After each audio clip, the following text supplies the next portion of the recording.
Now to the apparent chemical weapons attack this morning in northwest Syria. The casualty counts range from 58 dead to over 100. Either way, it was one of the worst such attacks in the country's 6-year civil war.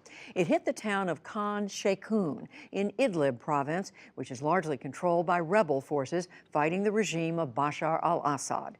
Chief Foreign Affairs correspondent Margaret Warner begins our coverage, and a warning: some images in this report are disturbing. The scene was horrific and chaotic. Medics rushing to help victims, many of them children, while others struggled to make sense of what happened. I was asleep when the warplane hit us. I went outside with my dad, but my head started hurting. I fell asleep and woke up to find myself here. Witnesses and some activists said the toxic substance was delivered by Syrian and Russian jets in an attack in the rebel-held region. Damascus and Moscow denied involvement. The results were plain enough. This morning, I was in a field hospital in Idlib. The symptoms were clear on the patients: suffocation, respiratory failure, foaming at the mouth, loss of consciousness, convulsions, and paralysis. The worst attack of this war took place back in 2013 in a Damascus suburb, killing hundreds of civilians. The UN said the nerve agent sarin was used.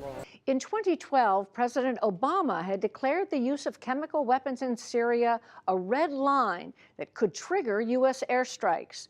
But after the 2013 attack, then Secretary of State John Kerry instead struck a deal with Russia for Syria to surrender its chemical arsenal. International inspectors said Damascus complied. Today's strike comes on the eve of a conference in Brussels about Syria's future, and it drew sharp condemnation. Chemical weapons as the worst of the war crimes, and whoever is responsible for that must be held accountable. For his part, President Trump said in a statement, these heinous actions by the Bashar al-Assad regime are a consequence of the past administration's weakness and irresolution. The White House spokesman wouldn't discuss a possible U.S. response, but he did say ousting the Assad regime is no longer, quote, a fundamental option. Meanwhile, the UN Security Council has scheduled an emergency meeting for tomorrow. For the PBS NewsHour, I'm Margaret Warner. Late today, Secretary of State Rex Tillerson said in a statement that Syria's allies, Russia and Iran, bear, quote, great moral responsibility for those killed in today's attack, and he called on those nations to restrain the Assad regime. For more on this, I'm joined by Andrew Tabler. He's a fellow at the Washington Institute for Near East Policy. It's a think tank. And Susannah Sirkin. She's the Director of International Policy and Partnerships and Senior Advisor at Physicians for Human Rights. It's a group that specializes in documenting human rights abuses and atrocities. And we welcome both of you to the program. Susannah Sirkin, I'm going to start with you. Is there more you can tell us at this point about what happened in this attack? Well, today at Physicians for Human Rights, we've had clinicians view dozens of photographs and video clips to try to understand what exactly has happened. And we've had contact with a number of doctors on the front lines trying to desperately to treat those who are injured, as well as to deal with those who apparently have been killed as a result of this attack.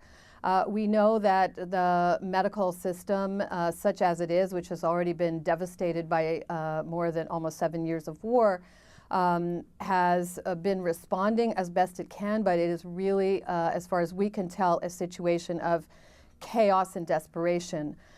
These kinds of weapons are terrifying inherently because they have no smell, they have no, they aren't seen, they have no taste, and they are detonated essentially in a way that is invisible, and then all of a sudden people succumb. It's severely painful.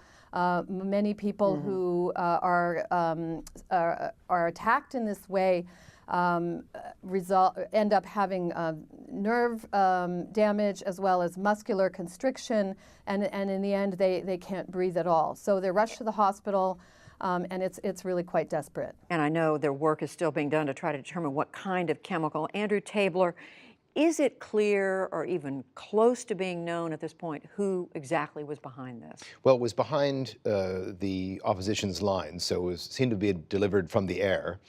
So then that begs the question, well, who has the air capabilities? The opposition does not. So it's either the Assad regime or the Russians. And in that case, I think that most initial indicators are pointing at the Assad regime. And that then will, of course, focus attention on the Assad regime's activities in the last few days. And as we just heard in Margaret Warner's report, though, the international inspectors said just a few years ago that they had determined that the Assad regime had given up at least some of their chemical weapons. That's right. So but at the end of the process, there was a concern about Syria's declarations. So a couple of things to look for in the coming days. If they find that it was sarin that was used, which it initially seems from the symptoms that it was, it begs the question, well, where did it come from? If all of the stockpiles were destroyed, right, how did this sarin enter there? If it's found to be chlorine, which is the industrial chemical, which they've been using for years, then it's another matter. But the Syrian regime has been found to carry out chemical attacks in Syria multiple times since the chemical weapons deal. This is just one of the most egregious. And Susannah, Sirkin, is it from the symptoms, is it possible to determine what the chemical agent was?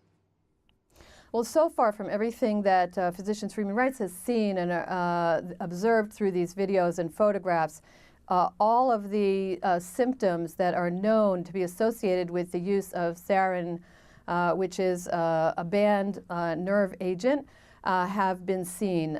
Foaming at the mouth, fluid coming from the nostrils, severe respiratory distress, muscular constriction, seizures, and so forth. So while we cannot say definitively that sarin was used, or everything is pointing to a nerve agent and very likely sarin, because we know that sarin has been used before by the Assad regime.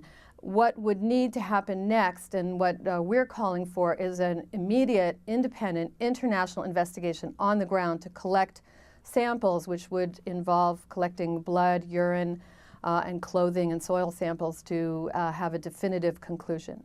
And beyond that, Andrew Tabler, I mean, as you said, the signs point to the Assad regime.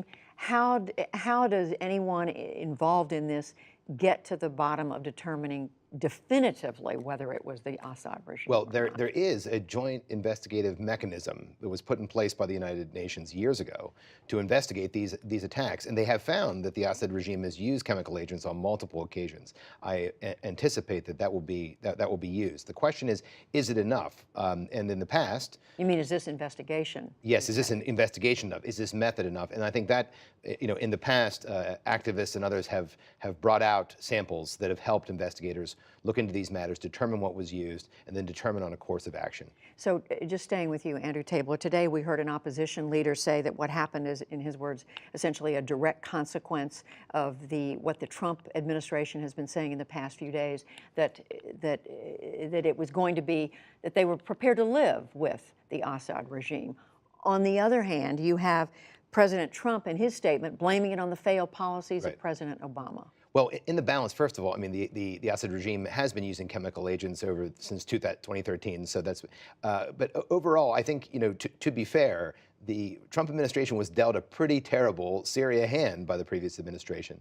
Now, I think the real question here is, what do you do going forward? And tomorrow we're going to know from action at the UN, but we're going to have to look at the fact that while we hope the Syrian war is winding down, it doesn't seem to be when we have attacks like this, and the political settlement that we all want in Syria, the whole country political settlement, seems far off.